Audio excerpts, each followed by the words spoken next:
Hi, welcome back to my channel. My name is Alexa and today I am doing a January reading wrap up. This is my very first reading wrap up that I've ever done on this channel, so I'm really excited and I'm gonna try and not talk too much. So let's just go ahead and get right into it. So I started out the year pretty strong by reading 6 books this month. I'm gonna talk about all 6 of those books. So the very first book I read, I don't have a physical copy of because my friend Shelby let me borrow it. Thank you so much, Shelby. But I'm gonna put a picture of it right here. And this book is called The Four Agreements. So this is kind of like I don't know if you can call it self-help, but kind of like self-help nonfiction book. This book is by Don Miguel Ruiz. So basically the premise of the book is kind of just going through these like 4 different agreements that are just kind of like rules for life. And the first one is be impeccable with your word, meaning speaking only with integrity and saying exactly what you mean. Number 2 is don't take anything personally. So basically, if they don't know you personally, you shouldn't take something personally from somebody. And the third one is don't make assumptions. Basically just saying to communicate with others to avoid misunderstanding. And the fourth one is always do your best, basically just so you can receive the best possible output of your efforts. I just wanted to start out the year with something constructive to build up my mind, and it is a super short book. I believe it's only 138 pages. So if you're looking for kind of some motivation to just help yourself be a better version of you and leading a happier, less anxiety-fueled life, I would definitely recommend this book to you. The second book that I read this month, completely switching gears, is Bunny by Mona Awad. This book confused the heck out of me. I got this in November last year for my birthday. I got a bunch of Barnes & Noble gift cards and I went shopping at Barnes & Noble, and this book caught my eye because it was on a display table that was titled like main character has super chaotic energy and like things go awry, or like I don't even know what the table said, but it was basically like main character is chaotic and weird things happen. And that is extremely true about this book. The main character is very chaotic. Basically, I'm gonna read the back of the book so you can get an idea of what it's marketed as, and then I'll kind of give my thoughts on it. A scholarship student who prefers the company of her dark imagination to that of most people, Samantha is utterly repelled by the rest of her graduate fiction writing cohort at New England's elite Warren University, which is a clique of unbearable yet sinister rich girls who call each other Bunny and seem to move and speak as one.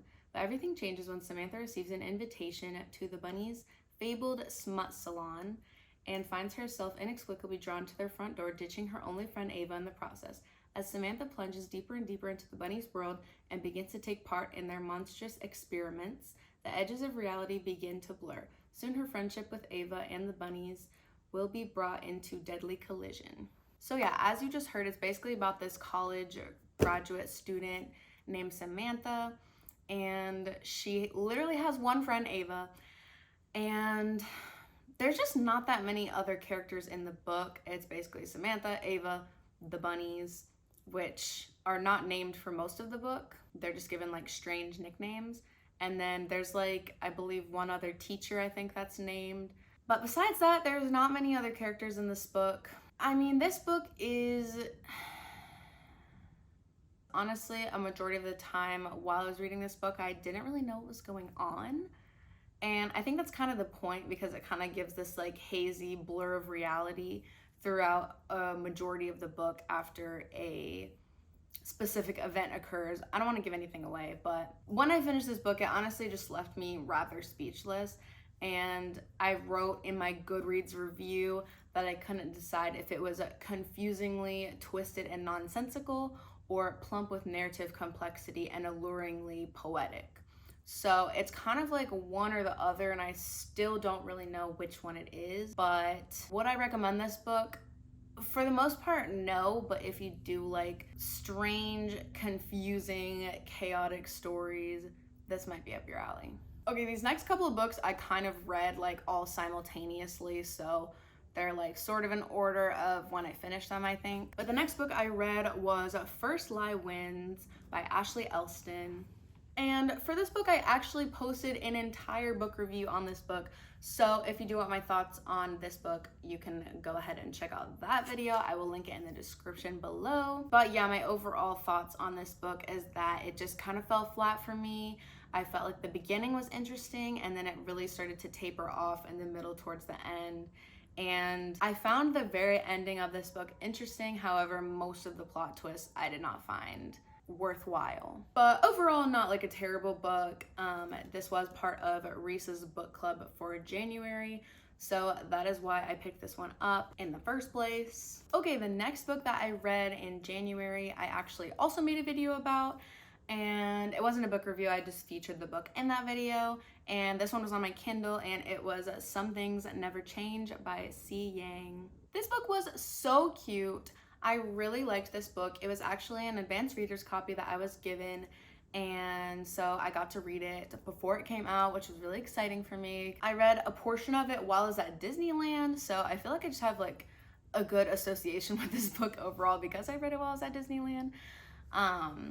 But that's besides the point. This is a debut novel for this author, and it's basically just like a childhood friends to lovers. I'm gonna read the synopsis. A new job, a new city, and a flirty childhood best friend. Julie Lowe's new interior design job leads her to relocate to a new city, but it's the familiar presence of her childhood friend Andy K. Hughes that steals the spotlight. They are roommates after all. They grow up with their lives deeply interwoven thanks to their mom's unbreakable friendship. As two adults now living together, nostalgia reignites as they build Lego projects brick by brick, share movie nights and car rides, and rediscover the magic of falling back in love with old hobbies, all while they live and work in proximity. Julie is finally happy with her life again after moving away from a city that never welcomed her.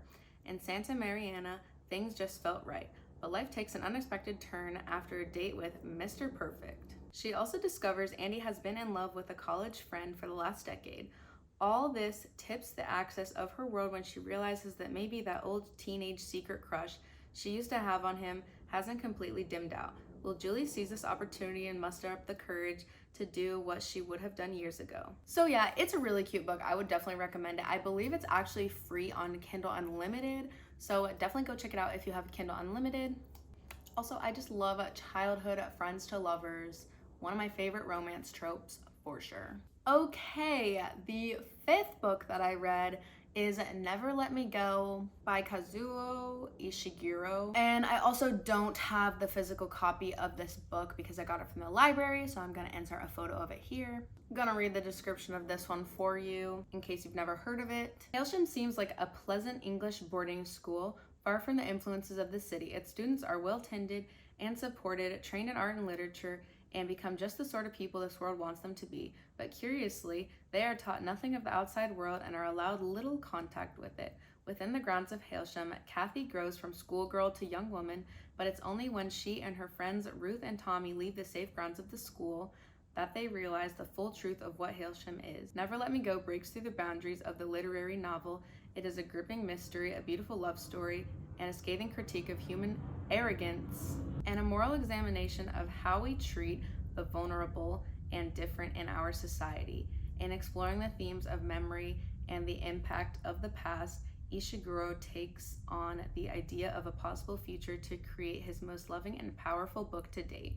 So yeah, this book was really interesting. I've never read a book by this author before, so I think if I had read a book by this author prior to reading this one, I think it would have made more sense and had a bit more of an impact, because I think this writing style that this author has is unlike many things that I've read before. So I think a lot of the book I was just trying to get a grasp on the writing style because it is so far from anything I've read before. So I'd definitely keep that in mind if you're planning to read this book. This book is also a movie, which I really want to watch the movie, so I'm gonna try to do that soon, but it's probably gonna help the book make more sense, I would imagine. Who knows? I feel like I kind of went into this book with specific expectations, which is kind of my fault because this book did not end up living up to those expectations, and it was kind of something different than I was expecting.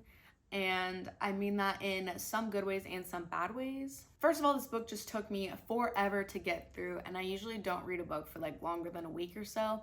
I think this took me like 2.5 to 3 weeks to get through, if not more. Okay, I started this book on January 9th and finished it on January 30th according to Goodreads. So that is a really long time for me. I don't usually take that long to read books, but I think there's also just like a lot going on in this book, so it does kind of take a while to like read it, fully grasp what you're reading, and like piecing together different themes of the book to make everything make sense. Would I recommend this book? I'm not really sure, but if it sounds like something you would be interested in, then I would go for it. It has a very nostalgic, melancholic mood to it, so definitely don't think that you're going into a super fast-paced dystopian type of book, because I think that's what I was expecting, and I think that's kind of where I went wrong. But honestly, like as the book went on, I started to like it more and more. So yeah, overall, I'm glad I read this book. It was a book for my work book club, so it was also just really fun to discuss it with everyone and see everybody else's thoughts, especially because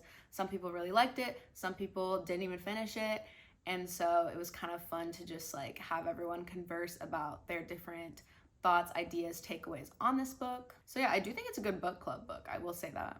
Okay, the last book and my favorite book of January is, drumroll please, Magnolia Parks. Oh my gosh, I absolutely loved this book. As you can see behind me here, I do have the independently published versions of this book, as well as the books that I got from Barnes and Noble. I got all of these for my birthday, and I asked for them for my birthday because I had heard a lot about Magnolia Parks, and I heard a lot of people compare it to Gossip Girl, and I absolutely love Gossip Girl. So whenever I heard people saying like, oh yeah, it's like kind of like Gossip Girl, I knew I was gonna love this book. So I asked for all of them for my birthday with kind of blind faith, assuming that I would love them. And so far, I have been correct because I loved this book so much. It was my first book that I ever tabbed. So I have a lot of tabs in here of just different quotes that I liked. I seriously had such a good time reading this book. Now, I will say it is a romance book. However, it depicts extremely toxic relationships, characters who are morally gray and make the same mistakes over and over again. It's full of wealthy, overconfident socialites. So honestly, I do think it takes a specific audience to really enjoy this book, because if you don't like any of those things, you're definitely probably not gonna like this book. But basically all that to say, if you're a fan of Gossip Girl, you are most likely gonna like this book. And I would recommend it if you do like Gossip Girl. Sorry to keep comparing it to Gossip Girl, but that's just like the main thing that I have as a frame of reference. Did I mention that I love this book? Okay, so those are all 6 of the books that I read in January. I am pretty satisfied with my reading month. I'd like to read a bit more in February, although February is a shorter month than January. We'll see. You know, I don't want to put too serious of expectations on myself because reading is for fun after all, but if you have any book recommendations for me to read in February or at any point this year, please comment them down below. So that is pretty much the end of this video. Really quick before we go, I just want to say thank you so much for watching. Make sure to like this video, leave a comment down below letting me know anything you want to let me know. Make sure you're following me on Instagram. Make sure that you're subscribed so that you can see more videos from me in the future. And I'll see you guys in my next video. Bye!